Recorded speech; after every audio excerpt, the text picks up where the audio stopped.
महाराज हर्ष को तो बाण का परिचय मिल गया था। राजा के सामने सच बोलने का साहस कोई कवि, लेखक, सन्यासी या फिर कोई ऐसा जिसे राजा से कुछ भी नहीं चाहिए वही कर सकता है। महाराज बाण के स्वभाव से प्रसन्न हुए और बाण का राजभवन में प्रवेश हुआ। थोड़े ही दिनों में महाराज हर्ष ने बाण को सम्मान, प्रेम, विश्वास, धन, संपत्ति, परिहास और प्रभाव की पराकाष्ठा पर पहुंचा दिया। वर्षों बाद बाण अपने बंधु बांधवों को देखने के लिए प्रतिकूट वापस आए। सम्राट हर्ष द्वारा अतिशय सम्मानित बाण का गांव में सभी ने स्वागत किया। एक दूसरे को जीतने की इच्छा से व्याकरण शास्त्र के व्याख्यान मंडल तो जम रहे हैं ना, जमकर बाण। न्याय शास्त्र की गोष्ठियां उसी तरह चल रही है बाण भैया। मीमांसा शास्त्र में रस तो वही मिलता है ना, बिल्कुल सोम रस की तरह। नए नए सुभाषित की सुधा बरसाने वाले काव्य लाभ वैसे ही हो रहे हैं ना। महाराज हर्ष के शासन में थोड़े में ही संतोष करने वाले, अग्नि को अपना सहायक मानने वाले हम लोग सुखी है बाण भैया। इसलिए भी क्योंकि आजकल आप महाराज हर्ष के नजदीक पित्रासन पर बैठने लगे। सुना है महाराज हर्ष अपनी विधवा बहन राजश्री के सहयोग से शासन करते हैं। हाँ, राजश्री महाराज हर्ष से छोटी है पर बड़ी विदुषी है। तुमने तो राजकुल में राजमहिषी के ठाट देखे होंगे, कुछ बताओ ना। बड़े ठाट होते हैं राजमहिषी के, कई सेविकाएं होती है राजमहिषी की। जैसे कि प्रतिहारी, वह अपने सौतों के अंतःपुर में आने जाने वालों पर ध्यान रखती है।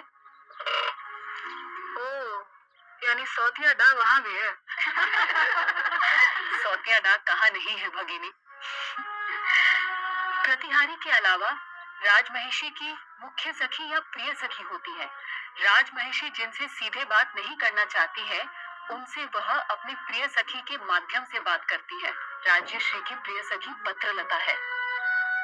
कंजू की बड़ा ही विश्वास पात्र और बूढ़ा होता है, जो अंतःपुर के अलग अलग प्रवेश द्वारों पर ध्यान रखता है। तब तो राजभवन में कई कंजुकी होते होंगे। बिल्कुल। और उसके अलावा होती है धात्री, जो राजमहिषी के प्रसाधन, केश सज्जा या पुष्प सज्जा का ध्यान रखती है। और एक होती है कात्यायनिका, जो बहुत अनुभवी और बुद्धि होती है, जो संवेदनशील मसलों पर राजमहिषी को सलाह देती है। महाकवि बाण को अपने बीच पाकर सभी को महाराजा धीराज हर्ष का चरित्र सुनने की इच्छा हुई। श्यामल ने सबके मन की बात बाण के सामने रखी और बाण से हर्षचरित सुनाने को कहा। बाण ने हर्षचरित दूसरे दिन सुनाने का वचन दिया और जब दूसरे दिन सभी बंधु बांधव जुट गए तो बाण ने हर्षचरित कहना आरंभ किया। श्रीकंठ नाम का एक जनपद था। उस जनपद में साणीश्वर नाम की राजधानी थी।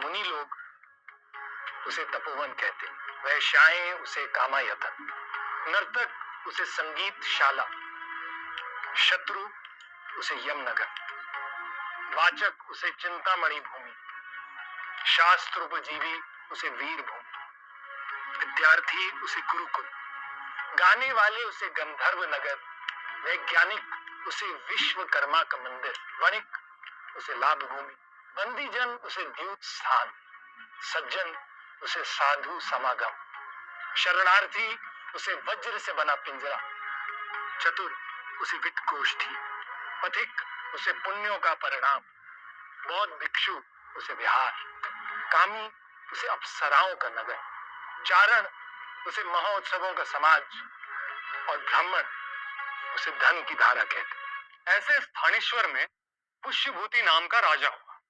वो स्वप्न में भी भगवान शिव की पूजा किए बिना कुछ खाता ना था। वो मानता था कि भगवान शिव के अलावा इस संसार में अन्य कोई देवता ही नहीं है। जैसे स्वामी वैसे उसके अनुजीवी।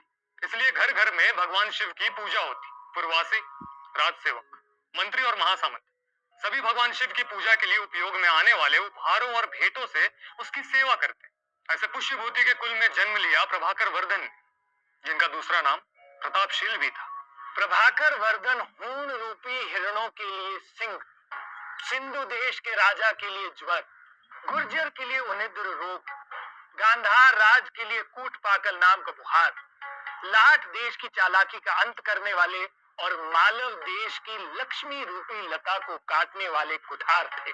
ऐसे प्रभाकर वर्धन की पटरानी थी यशोमती। यशोमती ने 3 संतानों को जन्म दिया। पहली संतान राज्यवर्धन, दूसरी संतान हर्षवर्धन और जब राज्यवर्धन 6 वर्ष के हो गए तो यशोमती ने अपनी तीसरी संतान राजश्री को जन्म दिया। इसी समय यशोमती के भाई ने 8 वर्ष की उम्र के भंडी नाम के अपने बेटे को राज्यवर्धन और हर्षवर्धन के पास अनुचर के रूप में रहने के लिए भेज दिया। राज्यवर्धन और हर्षवर्धन दोनों अपने पिता की आंखें थी, तो भंडी महाराज प्रभाकर वर्धन के लिए भगवान शिव के तीसरे आंख के समान था। एक दिन महाराज प्रभाकर वर्धन ने अपने दोनों पुत्र को अपने पास बुलाकर कहा, शासन के प्रमुख अंग अच्छे लोक सेवक मुश्किल से मिलते हैं। राजा की हाँ में हाँ मिलाने वाले ओछे लोक सेवक लोहे जैसे राजा को भी पिघला देते हैं और उसे साधारण बना देते हैं। ऐसे धूर्त लोक सेवक राजा को भी मोर की तरह नचाने लगते हैं। जैसे दर्पण में अपनी आकृति प्रवेश कर जाती है, वैसे ही ऐसे साधारण लोक सेवक राजा में प्रवेश कर जाते हैं और उसे स्वभाव से अपने जैसा बना देते हैं। ऐसे ठग तरह तरह के सपने दिखाकर राजा की बुद्धि खराब कर देते हैं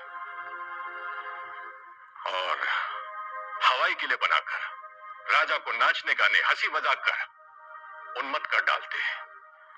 चातक पक्षी की तरह प्यासे ऐसे लोक सेवक पकड़ में नहीं आते और ये जालसाज अपने मतलब की बात दिखते ही उसे मछली की तरह पकड़ लेते हैं। जादूगर की तरह ये लोग गा गा कर आसमान पर चित्र बनाते हैं। सही रास्तों पर न चलने वाले ये लोक सेवक हृदय में घाव उत्पन्न करते हैं। इसलिए इन सारे दोषों से दूर, जिनकी कई तरह से परीक्षा कर ली गई है, ऐसे मालवराज के पुत्र कुमार गुप्त और माधव गुप्त को मैंने आपके अनुचर के रूप में नियुक्त किया है। ये दोनों भाई मेरी भुजाएं हैं। इन दोनों के साथ आप दोनों सामान्य परिजनों जैसा व्यवहार नहीं करेंगे। प्रतिहारी, दोनों भाइयों को लेकर आओ।